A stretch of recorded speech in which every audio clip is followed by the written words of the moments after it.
Good morning student. इसके पहले video में हमने विशेषण के शब्द और पद में विशेषण पढ़ा था।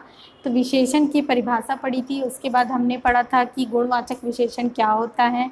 ठीक है। सेकंड पढ़ा था परिमाणवाचक विशेषण क्या होता है। आज हम पढ़ेंगे संख्यावाचक विशेषण क्या होता है।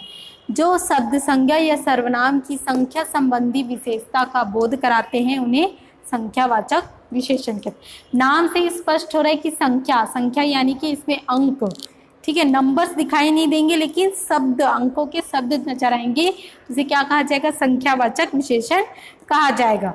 जिसके दो प्रकार हैं। पहला है निश्चित संख्यावाचक विशेषण, दूसरा अनिश्चित संख्यावाचक विशेषण।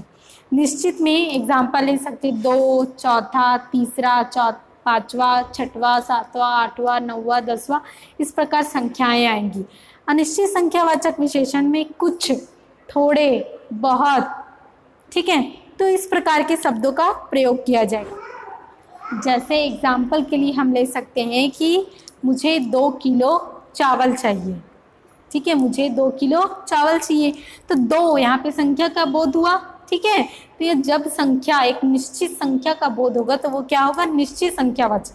अनिश्चित में जैसे कि एग्जाम्पल के लिए हम ले सकते हैं मुझे कुछ चावल दो, मुझे कुछ चावल। तो कुछ यहाँ पे कोई संख्या नहीं है, किसी के बारे में हमें बोध नहीं हो रहा, अनिश्चित है। ठीक है, तो नेक्स्ट हम आते हैं चौथा, सार्वनामिक विशेषण। सार्वनामिक विशेषण जो सर्वनाम विशेषण के रूप में प्रयुक्त होते हैं।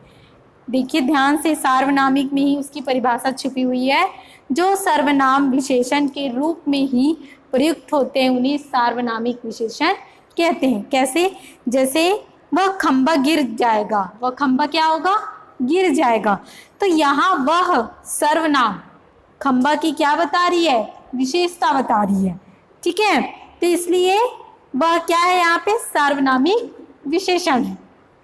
अब इसी सार्वनामिक विशेषण के 4 प्रकार हैं। पहला है निश्चयवाचक, जिसे संकेतवाचक विशेषण भी कहा जाता है।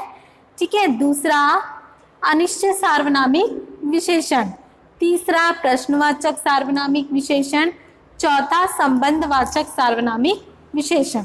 हम एग्जाम्पल लेके इस चीज को समझाती हूँ मैं कि यह किताब उठा दो, यह किताब उठा दो। तो ये किताब क्या है? ये संज्ञा या सर्वनाम की ओर से निश्चयात्मक रूप में आपके सामने प्रस्तुत करें। मतलब यहाँ पे हम दर्शा रहे हैं, जैसे कि यह पेन ले लो, तो यह पेन हम यहाँ दिखा रहे हैं। ठीक है, यहाँ पे किताब, तो यह किताब ले लो, तो यह किताब क्या है? आपको निश्चयात्मक रूप में प्रस्तुत हो रहा है। ठीक है, सेकेंड एग्जाम्पल में आते हैं कोई आदमी। ये पहला वाला एग्जाम्पल है निश्चयात्मक संकेतवाचक भी कहा जाता है, जिसे सार्वनामिक विशेषण का है। ठीक है, दूसरा हम आते हैं कोई आदमी मिलने आया है। ये क्या है? अनिश्चित सार्वनामिक विशेषण। कोई आदमी मिलने आया है, एनी पर्सन, कोई भी हो सकता है, अच्छा भी हो सकता है, बुरा भी हो सकता है, कोई रिलेटिव भी हो सकता है, या फिर कोई मांगने वाला भी हो सकता है, कोई भी हो सकता है। तो यहाँ पे आपको बताया नहीं गया कि कौन है। ठीक है, तो ये संज्ञा या सर्वनाम की ओर अनिश्चयात्मक संकेत करते हैं। ठीक है, तो यहाँ पे 2 एग्जाम्पल लेके हमने 2 समझाया। थर्ड है प्रश्नवाचक सार्वनामिक विशेषण, जो कि इसमें मैंने बताया था प्रश्नवाचक सार्वनामिक विशेषण। तो उसी का ये है कि ये विशेषण संज्ञा या सर्वनाम से संबंधित प्रश्नों का बोध कराते हैं, जिसमें संज्ञा या सर्वनाम का बोध होता है। ठीक है, जैसे संज्ञा यहाँ पे कौन लड़का खड़ा है, तो यहाँ पे ये लड़का क्या है? संज्ञा है। ठीक है, तो यहाँ पे कौन प्रश्नवाचक आ रहा है, तो यहाँ पे क्या होगा? प्रश्नवाचक सार्वनामिक विशेषण। किस, ठीक है, किस प्रश्न है? प्रश्न पूछते हैं तो पता चल रहा है। पुस्तक, पुस्तक क्या है? संज्ञा है। ठीक, तो इस प्रकार जहाँ पे संज्ञा या सर्वनाम से संबंधित प्रश्नों का बोध होता है तो वहाँ पे क्या होगा? प्रश्नवाचक सार्वनामिक विशेषण होगा। चौथे में आते हैं हम संबंधवाचक सार्वनामिक विशेषण। ये विशेषण एक संज्ञा या सर्वनाम का संबंध वाक्य में प्रयुक्त अन्य संज्ञा या सर्वनाम शब्द के साथ जोड़ते हैं। अर्थात एक शब्द का प्रयोग होता है, ठीक वैसे ही थोड़ा सा अलग या कभी कभी मिलता जुलता शब्द का प्रयोग उसी वाक्य में पुनः होता है।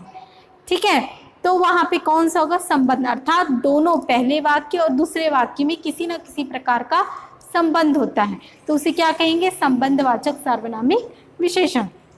जैसे जो लड़का कल आएगा उसे अभी पहचान लो, ठीक है।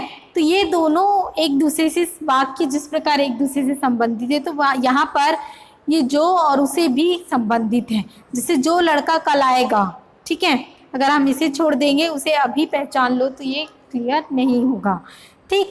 तो ये जो और उसे, ये दोनों अपनी भूमिका को सही ढंग से निभा रहे हैं।